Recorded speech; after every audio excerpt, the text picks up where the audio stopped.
खेती में किसानों के लिए कैंसर माना जाने वाला यह घास है मोथा, जिससे हर किसान परेशान है।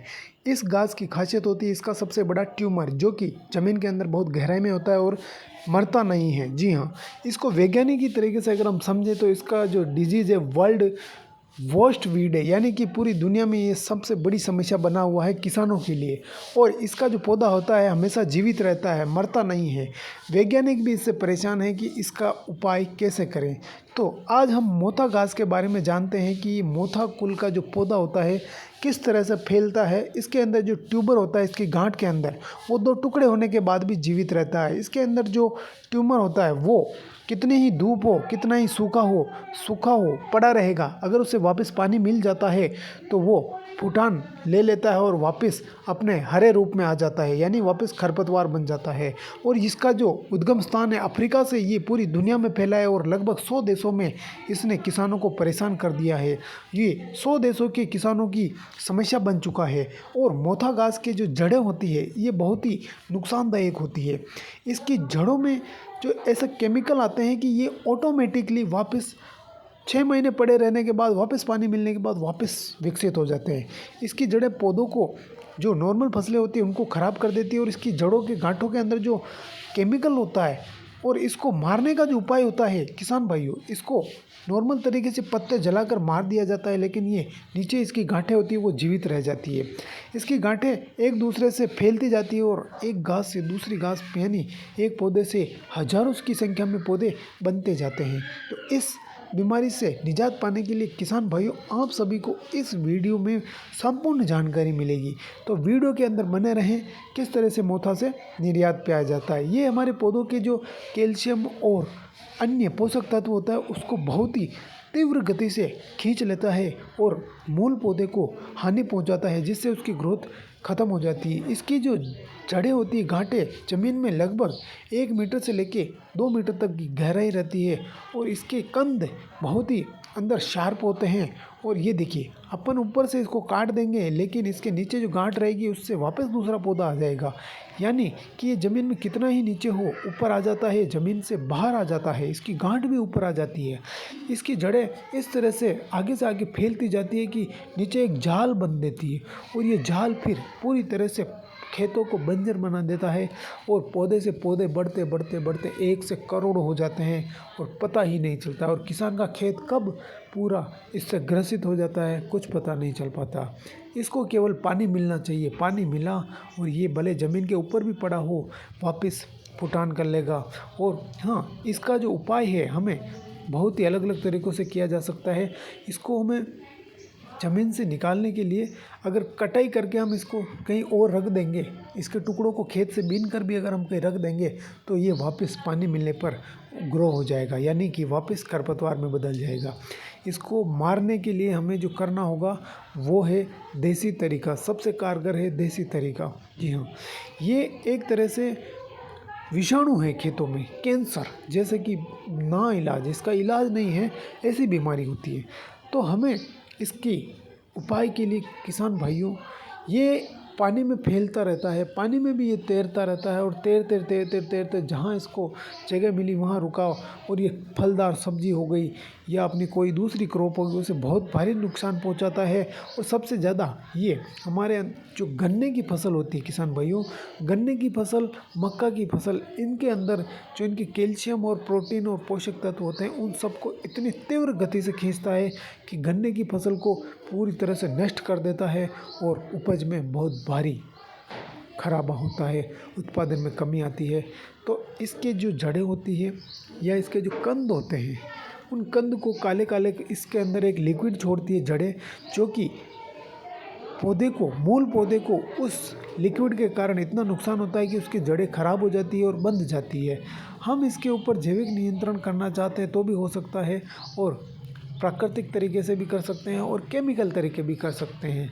तो अब इसमें फिजिकली, बायोलॉजी और केमिकल 3 तरीके से इसको निजात पाया जाता है। सबसे पहले फिजिकल तरीके से इसको कैसे मारा जा सकता है, तो सबसे पहले किसान भाइयों, आपके खेत की गर्मी के दिनों में जब धूप अपने चरम पर हो, मई और जून में, तो बहुत गहरी जुताई करनी है ताकि नीचे की मिट्टी ऊपर की तरफ आ जाए, जिससे इसके बीज ऊपर आएंगे और गर्मी में चिलमिलाती गर्मी में जब इसके बीज ऊपर की तरफ पड़े रहेंगे और तेज़ धूप से इम्पैक्ट होगा, तो धीरे धीरे ये बीज जब डिग्री लगभग 50 डिग्री का टेम्परेचर हो जाता है तो धूप से इसके भ्रूण अंदर से सिकुड़ के मर जाते हैं और दम तोड़ देते हैं, और ये नष्ट होता है। याद रखें, मिट्टी पूरी नीचे से ऊपर आनी चाहिए और 2 महीने तक इसको पड़ा रखना है और पानी बिल्कुल नहीं लगाना मिट्टी को। 2 महीने तक खाली धूप में रहना चाहिए। दूसरा है कि जैविक नियंत्रण, क्रॉप नियंत्रण, हमें इसको फसल चक्र को बदल के बोना चाहिए और ऐसी फसलों की बुआई करनी चाहिए जिससे सघन छाया रहती है और जो फास्ट ग्रोथ करती है, जैसे कि ढेंचा हो गया, जिससे खाद भी होगा और बहुत फास्ट ग्रोथ होगी और इसकी छाया से इस प्रकाश संश्लेषण नहीं होगा और ये दब जाएगा। नीचे दबने से इसके अंदर इसका जो पौधा होगा वो धीरे धीरे कमज़ोर होने लगेगा और मोथा उगने का नहीं लेगा। उसके बाद केमिकल का उपयोग करने के लिए किसान भाइयों ध्यान रखना है। वैसे तो बहुत सारी दवाइयाँ हैं, लेकिन ऊपर से अगर दवाई छिड़केंगे तो पत्ते जलेंगे, नीचे से इसकी जड़ नहीं जाएगी। इसके लिए सबसे रामबाण उपाय होती है कि इसकी जड़ को ख़त्म करने के लिए हमें जो दवाई डालनी होगी ताकि इसका कंद पूरी तरह से ख़त्म हो जाए, नष्ट हो जाए, ये है राउंड अप। जी हाँ, जीलो फास्फेट 41% SL, इसको मार्केट में राउंड अप नाम में भी जाना जाता है। लेकिन राउंड अप का उपयोग तभी करना है जब खेत के अंदर कोई फसल नहीं हो, केवल मोथा घास हो या खाली खेत हो, फिर इसमें छिड़काव करना है जिससे कि लगभग इसका जो पौधा 3 से 4 इंच का हो जाए या 4 से 5 पत्तियाँ ले ले, तब हमें मोथा पे राउंड अप नामक दवा का छिड़काव करना है। ये बहुत ही जहरीली दवा होती है। इसके साथ साथ अगर आप इसमें यूरिया भी डाल देंगे टैंक के अंदर, तो इसका जो काम करने का तरीका है दवाई का 4 गुना फास्ट होगा और मोथा बिल्कुल ख़त्म हो जाएगा और इसके छिद्र को खोल देगा, जो इसके मोथा के छिद्र होते हैं पत्ती के, और इसके बाद ये धीरे धीरे इसकी गांठों को अंदर से जाके इसके भ्रूण को मार देगा। उसके बाद मोथा का सफाया हो जाएगा। ये बहुत जहरीला होता है, तो थोड़ा दूर रहे, सावधानी रहे और फसल ना होनी चाहिए। ये वो दवा छिड़काव के 21 दिन तक आपको खेत में कोई फसल नहीं लगानी है। लगभग 25 दिन या 1 महीना भी आपको खेत को फ्री छोड़ना पड़ सकता है ताकि एकदम जड़ से साफ हो जाए और फसल को कोई नुकसान नहीं हो। उसके बाद दूसरा है सेम्प्रा एक ऐसी दवा है जिसका आप फसल के साथ उपयोग कर सकते हैं। अगर आपने सेम्प्रा का उपयोग किया है तो सेम्प्रा इसका बहुत ही बड़ा दुश्मन है। सेम्प्रा से ये बहुत डरता है। मक्का हो गई, मक्का के साथ साथ कुछ अन्य फसलें हो गई सब्जी वर्गीय, तो उसको भी ये नुकसान नहीं पहुंचाएगा और मोथा घास को नुकसान पहुंचाएगा। तो सेम्प्रा का उपयोग ज़रूर करें और हाँ, जब 3 से 4 पत्ते हो जाए तभी करें। और ये इसके ऊपर भ्रूण को फफूंद के जैसे लाके इसको सड़ा के गला के मार देता है। इस तरह से मोथा घास का भ्रूण ख़त्म होता है। उसके बाद दूसरा तरीका होता है अपना, इसके साथ साथ अपन डाल सकते हैं लगाम, जो कि लगाम नाम की कंपनी आती है। लगाम कंपनी से भी मोथा ख़त्म हो जाता है। ये सोयाबीन के अंदर काम आती है ज़्यादातर। तो सोयाबीन में अगर मोथा हो रहा है तो आप इसको छिड़काव कर सकते हैं ताकि मोथा किसान भाइयों को फसल में अच्छी उत्पादन मिलेगा।